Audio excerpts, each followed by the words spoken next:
ఇది కేవలం సమాచారంగా మాత్రమే భావించండి. వైద్య నిపుణులను సంప్రదించండి.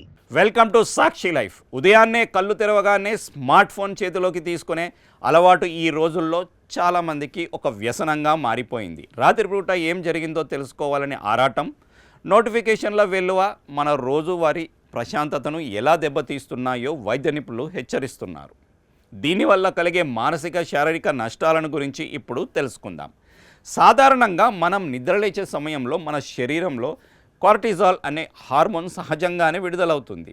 ఇది మనల్ని నిద్రమత్తు వదిలి చురుగ్గా మార్చడానికి సహాయపడుతుంది. అయితే లేవగానే ఈమెయిల్లు, మెసేజ్లు లేదా ఆందోళన కలిగించే వార్తలు చూడటం వల్ల ఈ హార్మోన్ స్థాయిలు హఠాత్తుగా పెరిగిపోతాయి.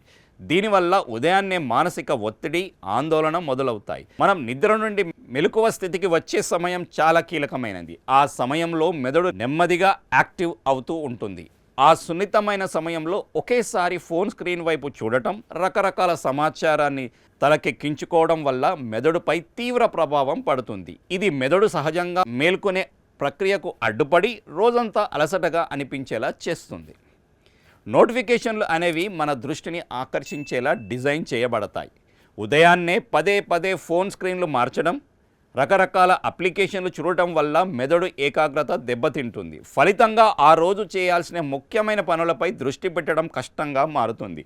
రాత్రి మనం పడుకున్నప్పుడు ఏమైనా ముఖ్యమైన విషయాలు మిస్ అయ్యామా అనే భయం చాలామందిని వేధిస్తుంది. దీనివల్ల ఉదయం లేవగానే ఫోన్ చెక్ చేయడం ఆ క్షణానికి కాస్త ఉపశమనం లభించినా ఇది ఒక అలవాటుగా మారి నిరంతరం మానసిక ఒత్తిడికి దారితీస్తుంది. ఉదయం లేచిన తర్వాత కనీసం మొదటి 30 నుంచి 45 నిమిషాల పాటు ఫోన్కు దూరంగా ఉండండి.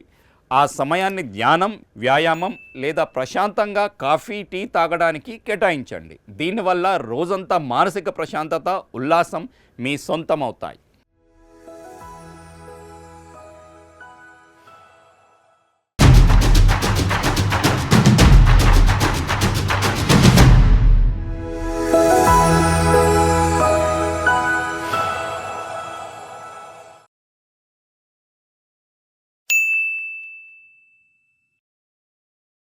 సాక్షి టీవీ ప్రసారాలను నిలిపివేయటం చట్టరీత్యా నేరం. సాక్షి టీవీ ప్రసారాల కోసం మీ స్థానిక కేబుల్ ఆపరేటర్ను వెంటనే సంప్రదించండి. DTHలో, ఇంటర్నెట్లో కూడా సాక్షి టీవీ ప్రసారాలను వీక్షించవచ్చు.